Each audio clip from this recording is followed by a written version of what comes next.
This is the third part of our discussion of American film from American media history.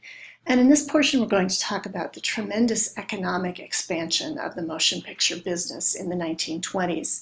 Last time we talked about some of the great storytellers, as well as the establishment of Hollywood as the global center of filmmaking.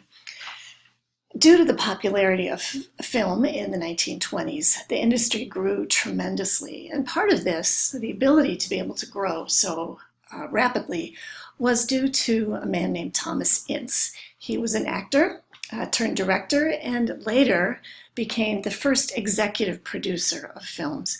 And what that means was he came up with a system that was used for the next 30 to 40 years to make an efficient, cost-effective process.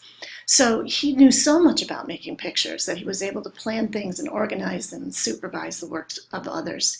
His assembly line production process was planned out on paper so that related scenes could be shot sequentially and then production be taken to another place where related shots could be seen. What that meant was it saved an awful lot of time of traveling back and forth and so on. And much of the assembly of the film could be done through editing. So it was a tremendously efficient process and allowed for the ability to make thousands of films literally during the 20s and 30s. In 1915, he formed the Triangle Company with D.W. Griffith and Max Sennett, and his goal was to be able to reproduce the kind of spectacular effects that Griffith was known for. Later, he established another production studio, which was later bought by David O. Selznick in the 30s. And interestingly, it became the home of Lucille Ball and Desi Arnaz in the 1950s. So just a bit of trivia there. By the way, his death occurred on William Randolph Hearst's yacht and apparently was quite questionable. So on page 223, there's some discussion of that if you're interested. The other major individual responsible for the economic expansion was Adolf Zukor. He developed a practice of vertical monopoly. Now we've talked about the fact that other film leaders understood the benefit of having control over production, distribution, and exhibition. But Zukor took it to the logical extreme of actually building movie palaces. So the 1920s was a great decade for theater construction.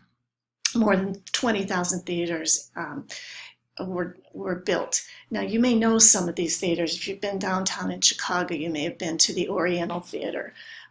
If you haven't, you should. Of course, now it's not a film place, it's where Broadway shows are shown in Chicago, but it's absolutely magnificent. And these were built all over the country. They're beautiful buildings designed to almost be houses of worship to this film industry. So apart from building the theaters, Zukor developed two practices that absolutely ensured making money. The first was block booking.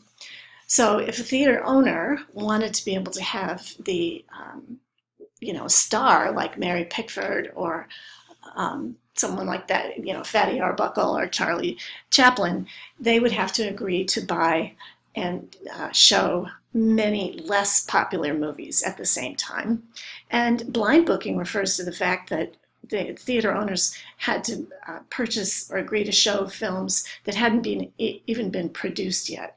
This is where we come up with sort of the idea of A movies and B movies. B movies were the ones that were created that really nobody wanted to show, but it was certainly a way for Zukor and the other